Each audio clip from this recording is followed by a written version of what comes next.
a hablar un poquito de la digestión del tubo digestivo. El día de hoy vamos a estar terminando el capítulo de fisiología gastrointestinal. La próxima clase vamos a estar adentrándonos ya en fisiología endocrina, para que puedan ir manejando.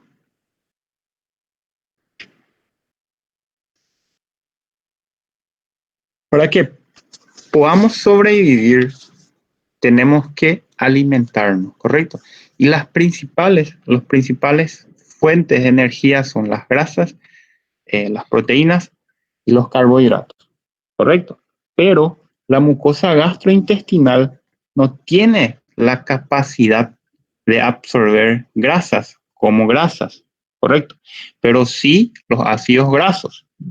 No tiene la capacidad de absorber proteínas, ¿correcto? Pero sí tiene la capacidad de absorber los aminoácidos. No tiene la capacidad de absorber carbohidratos o hidratos de carbono como sí, pero sí tiene la capacidad de absorber los monosacáridos, ¿correcto? Y para que esto pueda ser posible, tenemos que pasar por todo un proceso y este proceso se llama digestión, ¿correcto? La degradación de estos productos a sus formas más simples, ¿correcto? Para que podamos de esta manera absorber.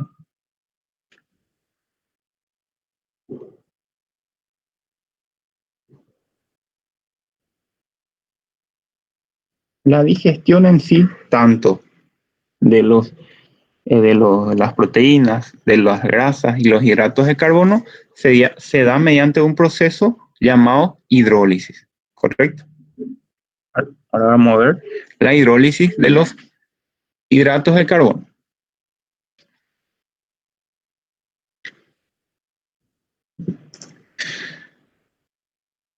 Los hidratos de carbono o carbohidratos, ¿correcto?, son polisacáridos.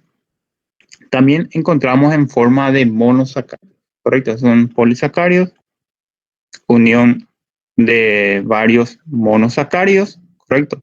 Más de dos monosacáridos, ya sería un polisacárido, ¿correcto? La hidrólisis en sí o la separación de estos monosacáridos se da mediante hidrólisis, ¿correcto? Esto sería un disacárido, ¿correcto? La unión de dos monosacáridos. Esta forma no podemos absorber de forma de monosacáridos, ¿correcto? Entonces tenemos que romper esto, separar un monosacárido de otro monosacárido, ¿correcto? Y esto se da mediante hidrólisis, como habíamos visto. La hidrólisis sería romper una molécula de agua, separar estos dos mediante la enzima, ¿correcto? Como ven acá está unido. Al romper esto, la molécula de agua se disocia en un OH y en una molécula de hidrógeno, ¿correcto?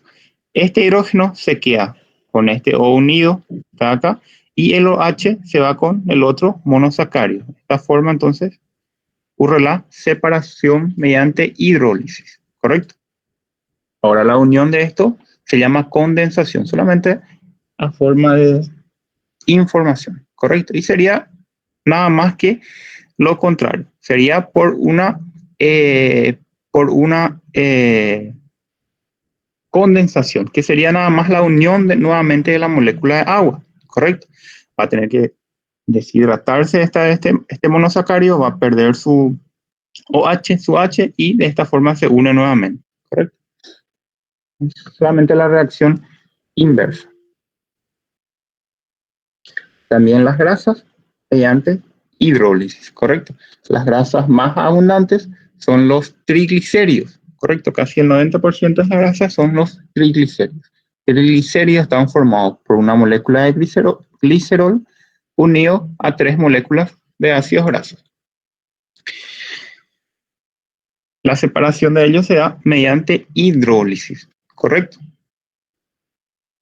Solamente que a diferencia de la hidrólisis de hidratos de carbono, correcto.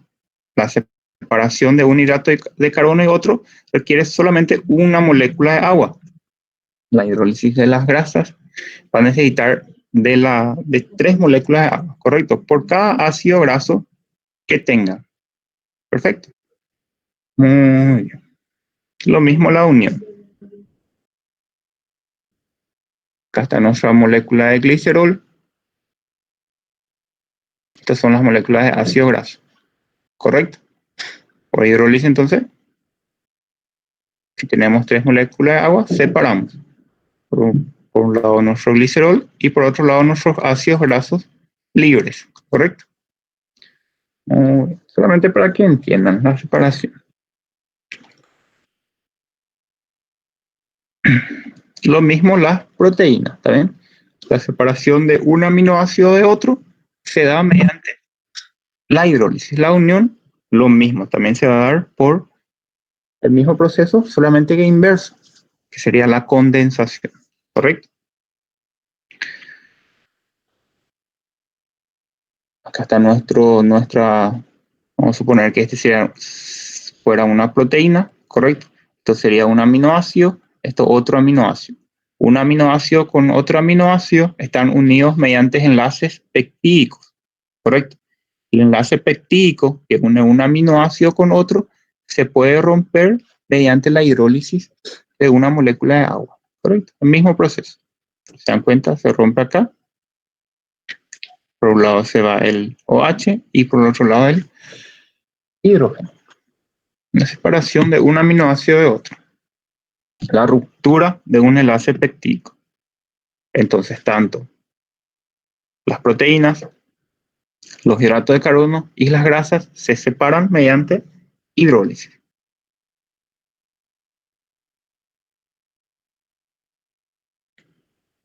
Lo mismo, la digestión mediante hidrólisis de igual manera para los 3 tipos de alimentos que vamos a estar viendo. Está en la digestión de estos 3 tipos de alimentos. Vamos a empezar entonces de los hidratos de carbono.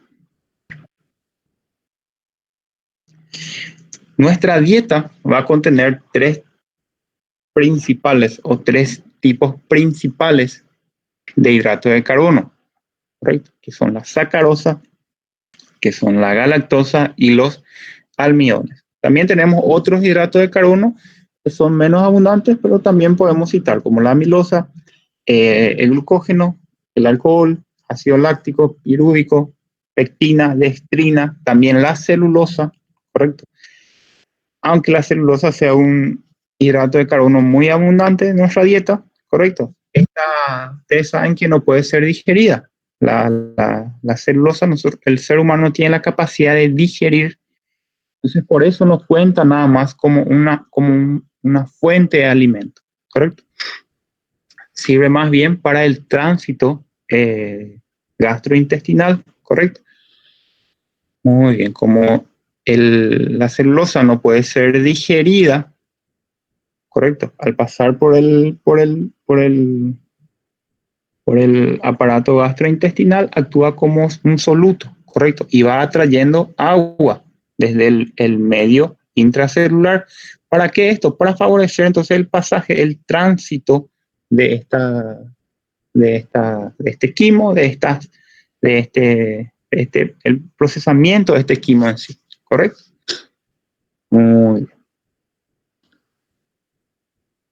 La digestión de los hidratos de carbono ya empieza en la boca, ¿correcto? A través de la secreción de la tialina salival, la alfa o alfa amilasa. Tialina salival o alfa amilasa, secretada por una glándula llamada glándula parótida. ¿Se acuerdan cuando habíamos hablado de secreciones salivales? Hablamos de la glándula parótida, que es una glándula mixta, secreción mucosa y secreción serosa. ¿Se acuerdan? La secreción serosa va a secretar la alfa amilasa o tialina salival, encargada de la digestión de los hidratos de carbono. ¿Correcto? La digestión, vamos a ponerle a los almidones como ejemplo, que son los hidratos de carbono más abundantes. Entonces la digestión de los almidones ya empieza en la boca. Más o menos se digiere un 5% ya en la boca. Los almidones se van a convertir así en maltosa o también en, que es un disacárido, correcto, y en varios polímeros, correcto, de hidratos de carbono. Esto lo va a pasar hacia el estómago, correcto. En el estómago sigue trabajando, pero ¿quién sigue trabajando? Esta misma enzima, que es la alfa amilasa salival secretada por la glándula parótida, ¿correcto? La misma, la tialina salival. Sigue trabajando hasta que el estómago empiece a secretar mucho ácido, se vuelva muy ácido el medio y ahí se inactiva esta tialina salival, ¿correcto? Para que esto se inactive más o menos, la alfa amilasa salival sigue trabajando por más de 1 hora más o menos en el estómago, hasta donde el estómago se vuelve muy ácido, el pH del estómago disminuye por debajo de 4, correcto, y se inactiva esta alfa amilasa saliva. Hasta ese momento, más o menos, se digiere entre un 20 y 40% del almidón, correcto, del hidrato de carbono. Ya se convierte así en maltosa. Luego, más o menos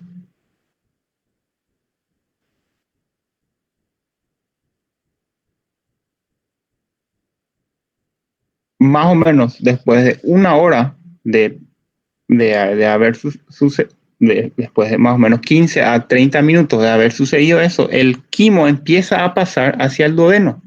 Correcto, se empieza a mezclar, empieza el peristaltismo y empieza a pasar hacia el duodeno. En el duodeno,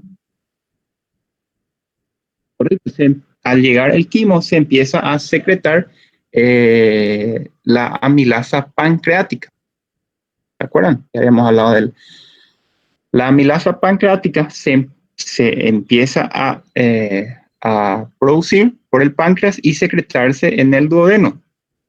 En la primera porción, acá a través del conducto pancreático principal, acá llega en la segunda porción. Se empieza a secretar que es una alfa amilasa también igual a la alfa amilasa salival, solamente que es mucho más potente, es mucho más fuerte y va a terminar de convertir así nuestros hidratos de carbono, nuestro almidón, en maltosa, ¿correcto? Entonces, para la digestión de los hidratos de carbono, correcto, tenemos la tialina salival, que va a encargarse de degradar entre el 20 al 40% ya del hidrato de carbono, esto en la boca y en el estómago. Después tenemos la amilasa pancreática, que va a terminar el trabajo, va a degradar más o menos entre el 80 al 50% de este almidón, ¿correcto? Así vamos a tener entonces polímeros de hidrato de carbono y la maltosa. A ver, por acá. Otra cosa, cuando habíamos hablado la clase pasada, ¿se acuerdan? Que al tener un corte de nuestro tubo digestivo, ahorita vamos a ver unos pliegues, que son esto acá, unos pliegues circulares, ¿correcto? En estos pliegues circulares, ¿se acuerdan que teníamos las vellosidades? ¿Correcto? Principalmente a nivel del intestino delgado. En estas vellosidades vamos a encontrar unas células llamadas enterocitos. Estos enterocitos, a su vez, van a tener una especialización de su membrana llamada microvellosidades, que son estos acá. ¿Correcto? Solamente para ubicarnos un poquito. Estos enterocitos van a secretar 4 tipos de enzimas, que son la lactasa, la sacarasa, la maltasa y la alfa-dextrinasa. ¿Correcto? Estas 4 enzimas. ¿Para qué? Para terminar así la digestión de los hidratos de carbono.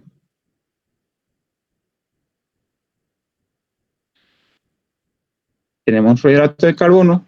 Primero va a actuar la tialina salival, ¿correcto? Luego pasa al intestino delgado y empieza a actuar la alfa amilasa pancreática, ¿correcto? Al actuar la alfa amilasa pancreática, ya solamente tenemos la maltosa y algunos polímeros de 3 a 9 moléculas de glucosa, ¿correcto?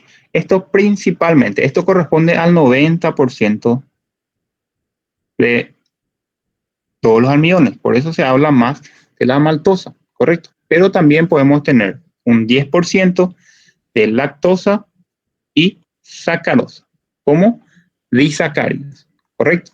Acá empiezan a actuar las enzimas de los enterocitos, ¿correcto?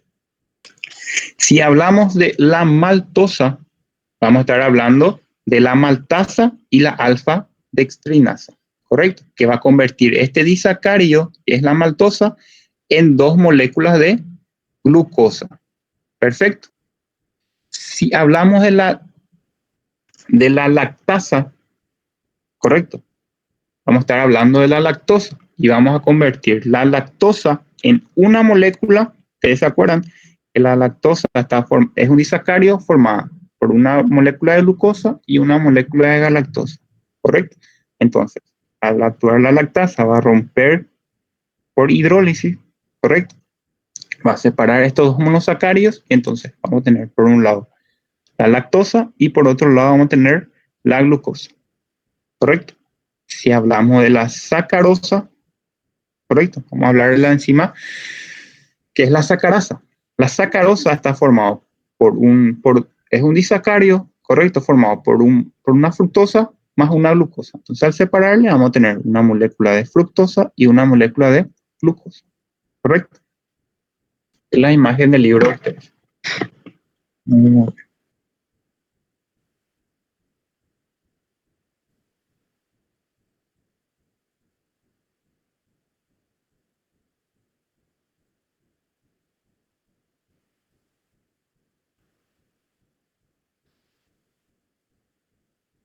Sería más o menos un resumen, ¿correcto?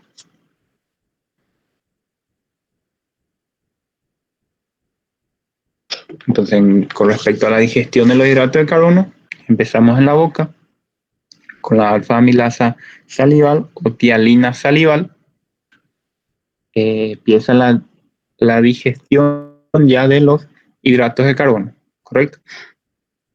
Hay más o menos un 5% del hidrato de carbono ya se digiere. Luego esto pasa al estómago y trabaja hasta que el estómago sea lo bastante ácido para neutralizar esta alfa-amilasa salival.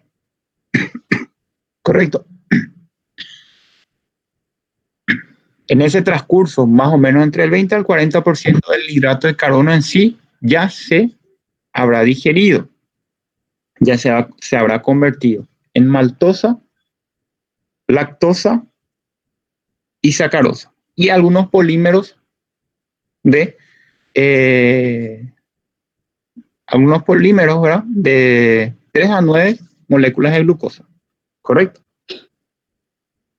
Principalmente la maltosa, ya que el almidón corresponde al hidrato de carbono y más consumimos. ¿Correcto? Luego llega al intestino delgado a nivel del duodeno. ¿Correcto? ¿Ustedes se acuerdan que el páncreas producía una amilasa también que era encargada de digerir los hidratos de carbono, ¿correcto? La amilasa pancreática, que es vertido a nivel del duodeno, la primera porción del intestino delgado, ¿correcto? Ahí se digiere el restante de los hidratos de carbono, el 50 al 80% restante, ¿correcto? Hasta ahí todos los hidratos de carbono ya son convertidos en maltosa y polímeros pequeños de hidratos de carbono, ¿correcto?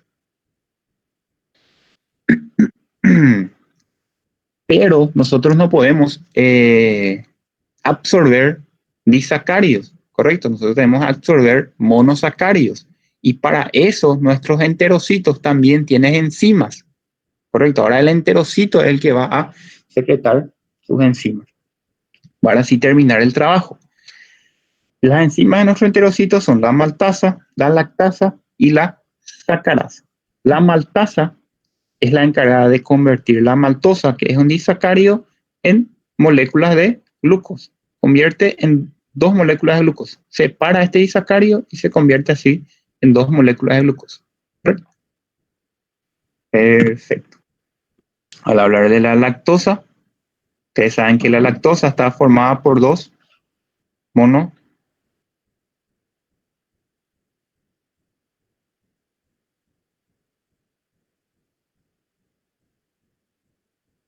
por 2 monosacáridos, la glucosa y la galactosa, ¿correcto? Cuando actúa la lactasa, entonces lo que va a hacer por hidrólisis va a romper esta unión, como habíamos visto, y vamos a tener entonces una molécula de galactosa y una molécula de glucosa, ¿correcto? Estas ya son las enzimas secretadas por los enterocitos. Para terminar el trabajo,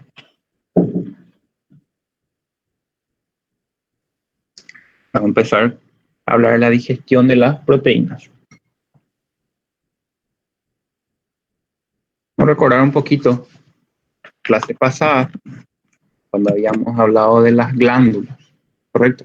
Teníamos glándulas gástricas y glándulas pilóricas a nivel del estómago.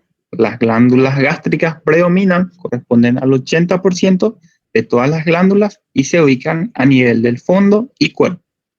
Y las glándulas pilóricas, que corresponden a un 20% de las glándulas del estómago, se encuentran en la porción horizontal, correcto, a nivel del antro, corresponden a un 20%. En las glándulas gástricas vamos a tener células, correcto, como las células oxínticas o células parietales, correcto, que van a secretar ácido clorhídrico y factor intrínseco. ¿Se acuerdan? Las células principales o pépticas que van a secretar el pepsinógeno. Esta proenzima que luego se va a convertir en pepsina, que va a ser la encargada de digerir, de comenzar la digestión de nuestras proteínas. ¿Correcto? Muy bien. Para recordar nomás, también tenemos células mucosas encargadas de secretar moco, las enterocromafin light encargadas de secretar la histamina. Esto a nivel de las glándulas gástricas. A nivel de las glándulas pilóricas, las células G, las que secretan la gastrina, las células D van a secretar la somatostatina, también células mucosas, ¿correcto? Muy bien, este nos interesa. Las células pépticas o principales encargadas de secretar pepsinógeno y las células parietales u oxínticas encargadas de secretar ácido clorhídrico, ¿correcto? ¿De acuerdo? Muy bien. Entonces el pepsinógeno es secretada por las células principales o células pépticas, ¿correcto? Pepsinógeno, como ya habíamos hablado un poquito de él, es una proenzima que no tiene actividad enzimática, ¿correcto? Pero el pepsinógeno, cuando entra en contacto con el ácido del estómago, con el ácido clorhídrico del estómago, se convierte en pepsina, ¿correcto? La pepsina sí ya es una enzima digestiva, ya es una enzima proteolítica, encargada de comenzar la digestión de las proteínas, como vamos a ver ahora, ¿correcto? También tiene un pH óptimo de activación, que es 1,8 a 3,5, y cuando el pH es lo bastante, o sea, es más básico, pH 5, se inactiva, que ya es bastante básico, hablando del pH del estómago. Muy bien. Como ya habíamos visto, las proteínas están formadas por uniones peptídicos entre los aminoácidos. Correcto, otro aminoácido unidos por enlaces peptídicos. Las células principales, como habíamos visto, van a secretar, van a producir el pepsinógeno, ¿correcto? El pepsinógeno es una proenzima, ¿correcto? El pepsinógeno, cuando entra en contacto con el ácido clorhídrico, del estómago se convierte en pepsina. Correcto. La pepsina es muy importante porque va a ser la encargada de comenzar la digestión de las proteínas. Va a ser encargada de digerir el colágeno de las proteínas. Correcto. Colágeno es el componente del tejido conjuntivo que tienen las proteínas, las carnes. Correcto. Muy bien. Entonces, a través de la pepsina se digiere aproximadamente un 20% de las proteínas. Correcto. Esto también ocurre por hidrólisis de los enlaces peptídicos, como habíamos visto. Muy bien. Entonces, no se olviden. Las células principales secretan pepsinógeno. El pepsinógeno, como si no tiene actividad enzimática, ¿correcto? Tiene que activarse. ¿Cómo se activa? Cuando el pH del estómago es lo bastante ácido, ¿correcto? Ahí se convierte en pepsina. Pepsina sí tiene actividad enzimática, tiene actividad proteolítica y va a ser encargada de digerir el colágeno, ¿correcto? De las proteínas. O sea, la digestión de las proteínas comienza en el estómago. Correcto, como habíamos visto. Hablamos recién también de los hidratos de carbono. La digestión de los hidratos de carbono ya empieza en la boca, correcto, con la alfa amilasa salival o la tialina salival, correcto. Estamos hablando de proteínas, la digestión de proteínas en el estómago, correcto, mediante la pepsina. Correcto. Entonces, a nivel de las glándulas gástricas tenemos las células pépticas, correcto. Estas células pépticas o células principales van a producir el pepsinógeno. Este pepsinógeno va a entrar en contacto con el quimo ácido del estómago, correcto, va a entrar en contacto con el ácido clorhídrico producido por las células parietales. Cuando es lo bastante ácido, se convierte en pepsina. Solamente para recordarnos.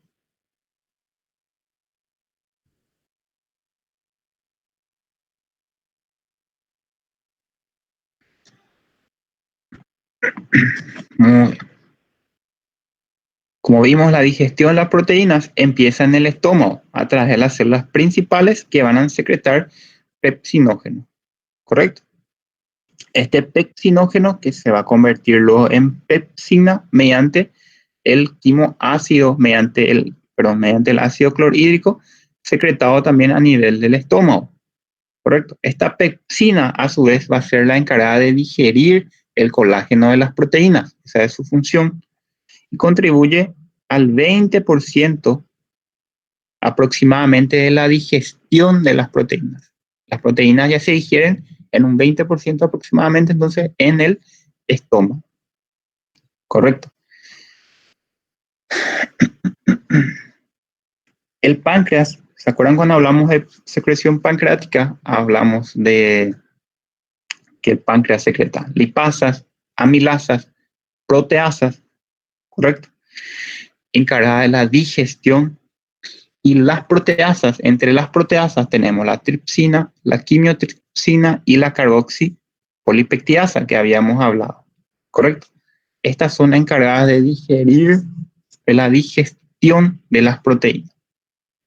Una vez que actúan, vamos a tener polipéptidos y pectonas, ¿correcto? Proteasas también que son las encargadas de digerir justamente estos enlaces peptídicos. Acá. A nivel ya del duodeno, correcto, van a llegar las enzimas pancreáticas encargadas de la digestión de proteínas como habíamos visto, correcto. Acá tenemos la tripsina, la quimiotripsina y la carboxipolipeptidasa. Al llegar estas enzimas en el duodeno, empiezan a degradar estas proteínas, estos péptidos de cadena larga, convirtiendo así en péptidos polipéptidos, correcto, de menor tamaño. La carboxipolipeptidasa, sin embargo, puede llegar a degradar hasta llegar a convertir en aminoácidos individuales. Esto es lo que nosotros queremos, ¿correcto? Nosotros podemos absorber aminoácidos. Nosotros no podemos absorber proteínas como proteínas, ¿correcto?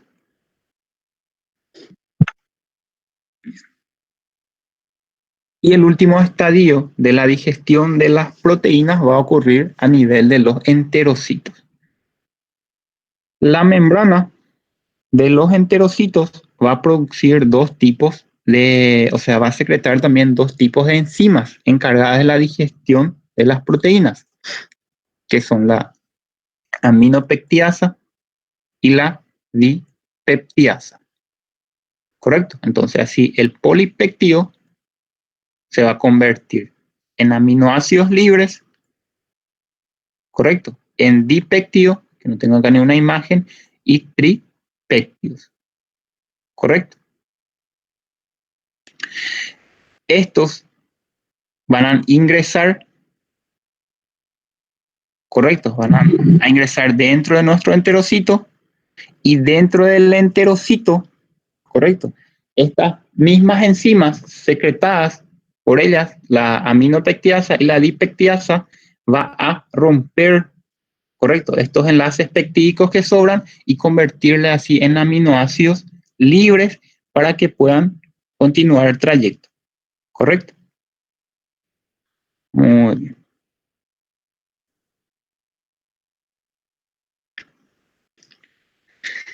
Entonces, recapitulando un poquito, tenemos la digestión de hidratos de carbono.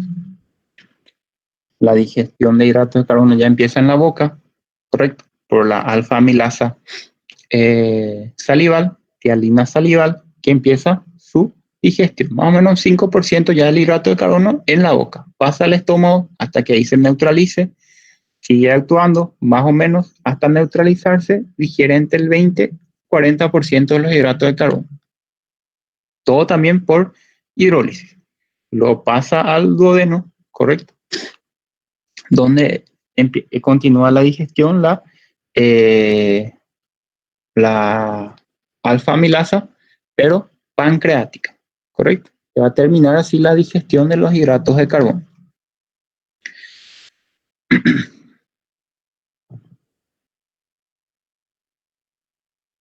Las proteínas, sin embargo, como vimos, empieza su digestión a nivel del estómago, ¿correcto? Con la pepsina. Muy bien, que va a degradar más o menos un 20% ya de las proteínas.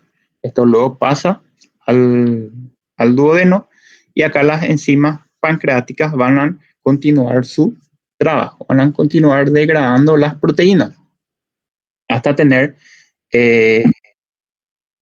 así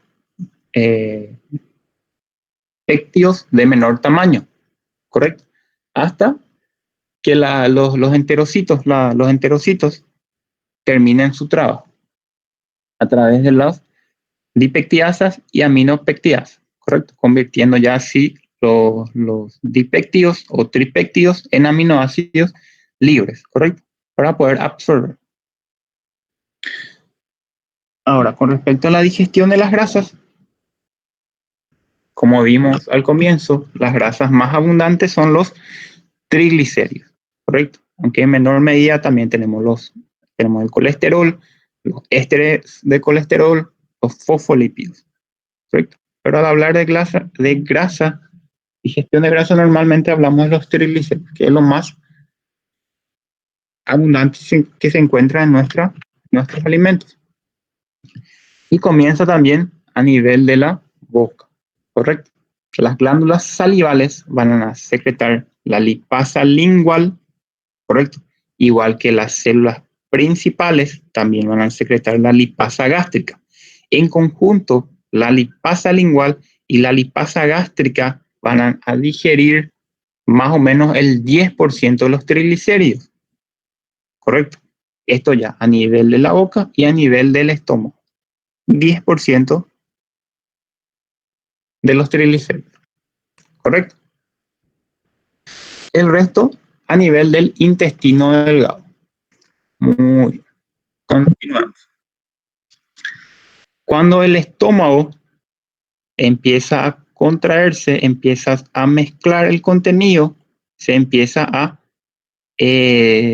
agitar, correcto, se empieza a chocar unas partículas con otras, correcto. Al hablar de las moléculas grasas, estas moléculas grasas, cuando empieza a moverse el estómago, las moléculas grasas de gran tamaño empiezan a separarse en grasas de menor tamaño. ¿Esto para qué? ¿Para qué es importante la reducción del tamaño de las grasas? Para lo siguiente, la enzima encargada de la digestión de las grasas son las lipasas, pero la lipasa es hidrosoluble, ¿correcto? Al ser hidrosoluble no puede tener contacto con la molécula grasa en sí, ¿correcto? Con esto, que es liposoluble, ¿se entiende? Pero la superficie más externa, ¿correcto?, de la molécula de grasa es hidrosoluble y ahí ataca la lipasa, ¿correcto? Para la degradación de las grasas. Entonces, con la agitación del estómago, lo que se hace es convertir esta molécula grasa en partículas de menor tamaño, donde va a tener la lipasa, va a tener mayor superficie de contacto, ¿entiendes? Para poder así absorber mejor las moléculas grasas. Perfecto.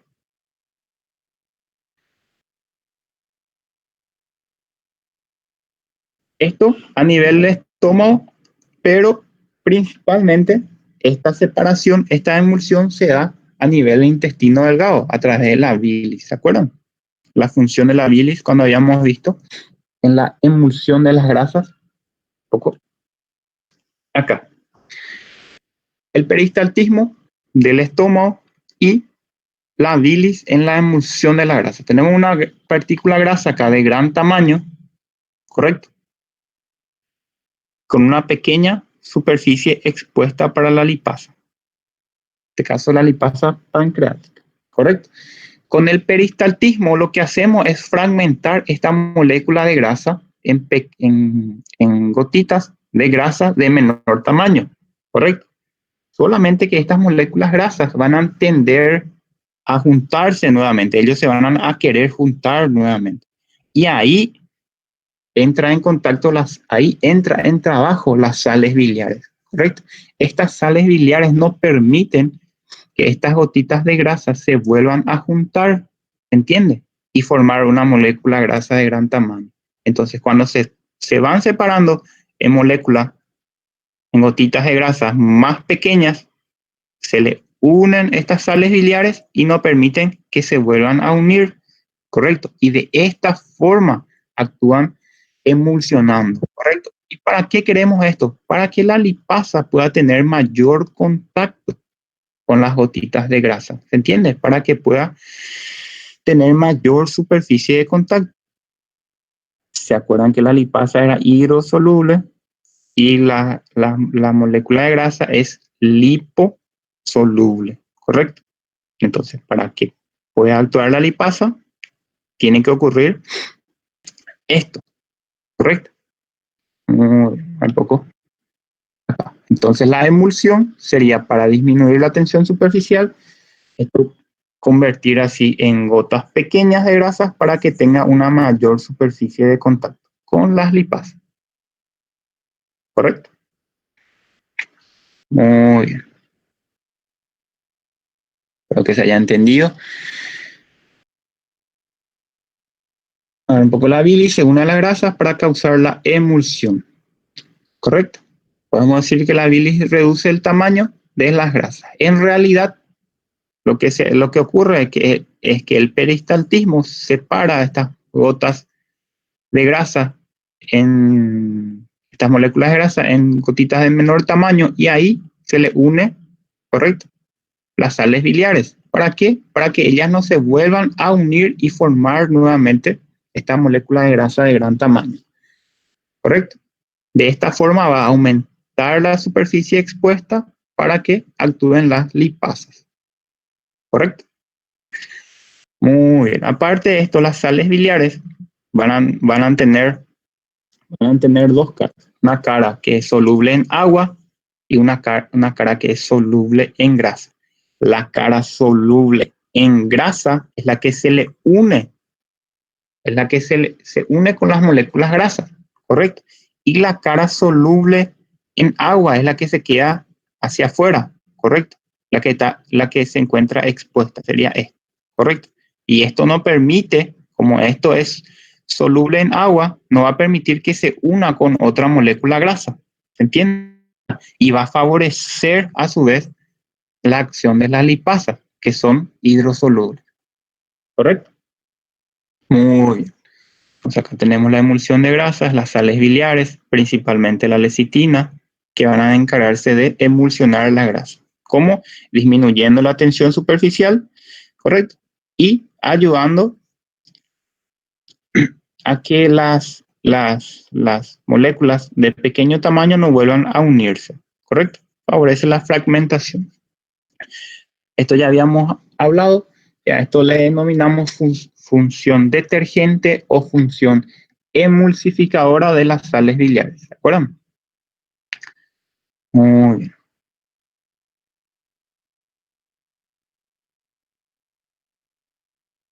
El aumento de la superficie causado por la emulsión de las sales biliares aumenta hasta 1000 veces aproximadamente, ¿correcto?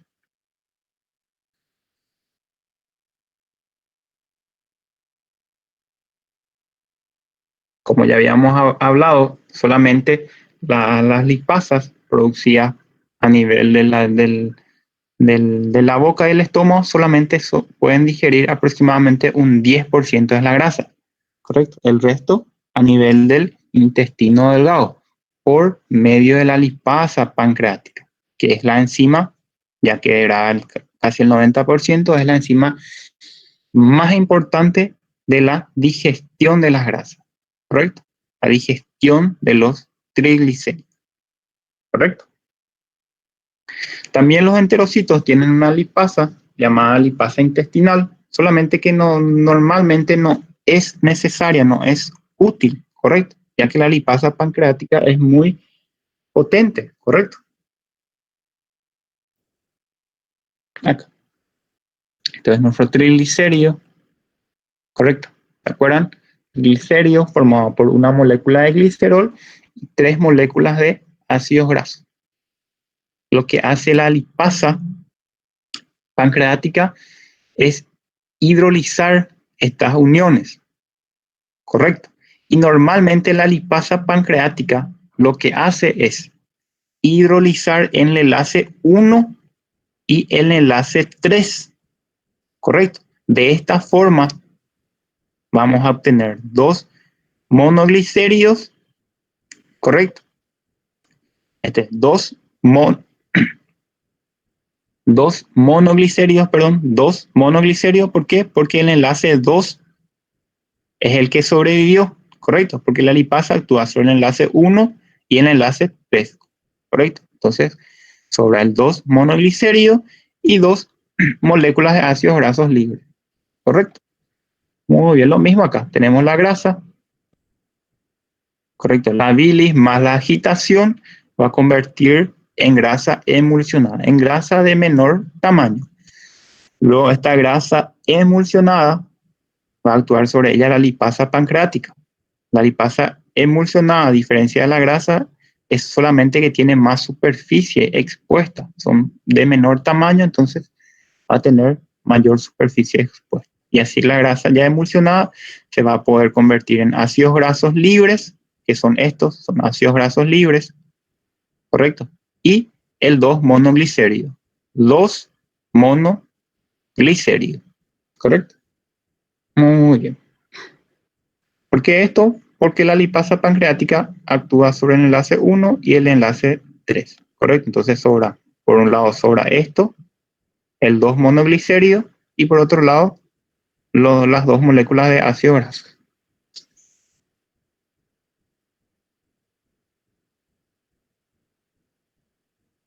Otra función de las sales biliares es la formación de micelas.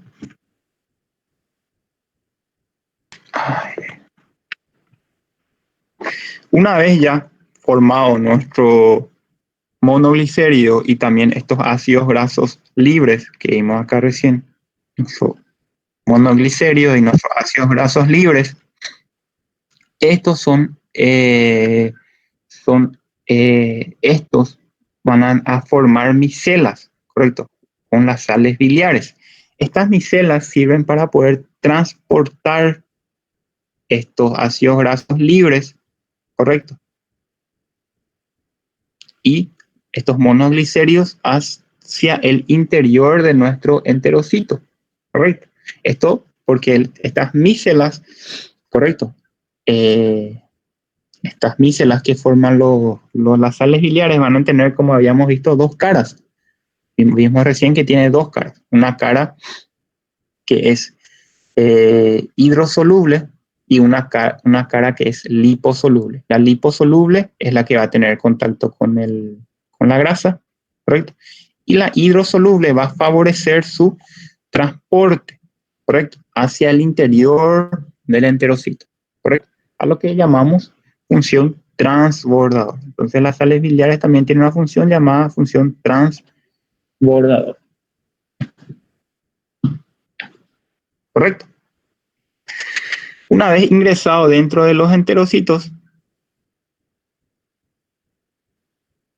estos ácidos grasos libres y los monoglicéridos van a ser convertidos en kilomicrones para poder luego, o sea, pasa al retículo endoplasmático liso y acá se convierte en kilomicrones para poder ser absorbidos por la linfa hacia el conducto torácico. Y algunos monoglicéridos libres pasan directamente a la circulación portal. Un poco.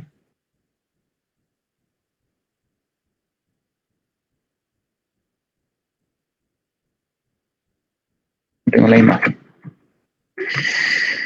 La digestión de los ésteres de colesterol y los fosfolípidos tienen la misma, pasan por el mismo proceso, ¿correcto? Los ésteres de colesterol sería nada más un ácido graso unido a una molécula de colesterol, ¿correcto? La lipasa pancreática que va a hidrolizar estos ésteres de colesterol se llama hidrolasa de los ésteres de colesterol justamente, a separar nuevamente el colesterol del ácido graso, ¿correcto? Y la lipasa que va a encargarse de los fosfolípidos es la fosfolipasa A2, ¿correcto? Separar los lípidos de esta forma. Y las micelas en este caso van a cumplir el mismo papel, el mismo rol, ¿correcto? Va a transportar así el colesterol libre y los fosfolípidos, también como los ácidos grasos libres y los monoglicéridos que vimos recién, ¿correcto? Entonces las sales biliares van a cumplir dos funciones importantes. Uno es la emulsión de grasas que vimos recién, ¿correcto? Que no permiten que las moléculas grasas se unan nuevamente para tener mayor superficie expuesta. Y otra, su función transbordador, de transportar, mediante que tiene dos caras, una cara hidrófoba y una cara hidrofílica, ¿correcto? Una cara polar, que es la que tiene contacto con el agua y permite el transporte, ¿correcto? A través o hacia el enterocito, ¿correcto? Bien.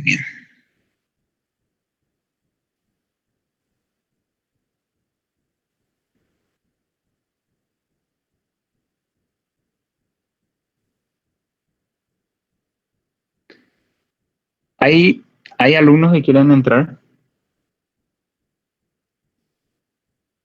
Ah, estamos.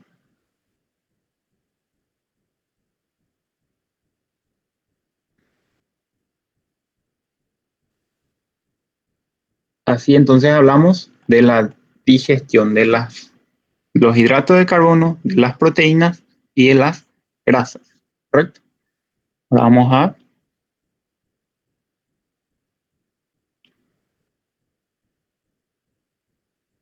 No sé si hay algo que no quedó, que quedó en duda de esta parte.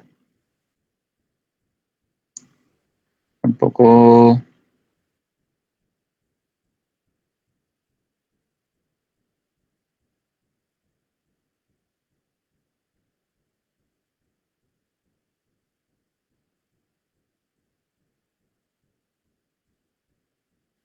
Perfecto. Entonces vamos a continuar. Vamos a tener un descanso de 5 minutitos, ¿está bien? 9:17. Vamos a continuar. Voy a tomar un poquito de agua. Aprovechen, tomen un poquito de agua también ustedes y continuamos, ¿está bien?